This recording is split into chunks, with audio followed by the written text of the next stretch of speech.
Are you looking to have more gravitas when you present? Do you want people to pay attention and really notice you, take in what you're saying and act on your words?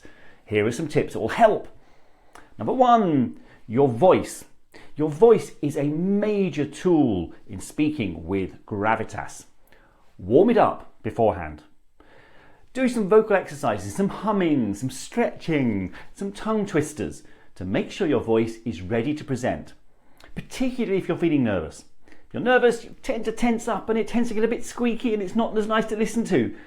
Whereas if it's resonant and relaxed, it's much nicer and it carries gravitas in it. Number two, practice avoiding filler words.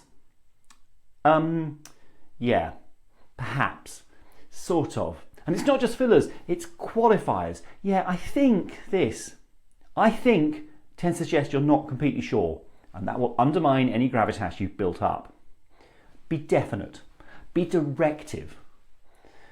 Take out those words that just make you go, oh, that person's a bit nervous.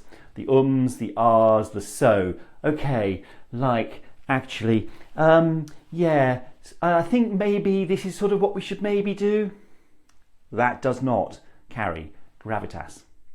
And number three, visualize confidence. Visualize success. Before you go on stage, before you stand up to speak, picture yourself at the end of the speech. Picture yourself feeling great because it's gone well. Picture the audience and how they're going to react to what you're going to tell them.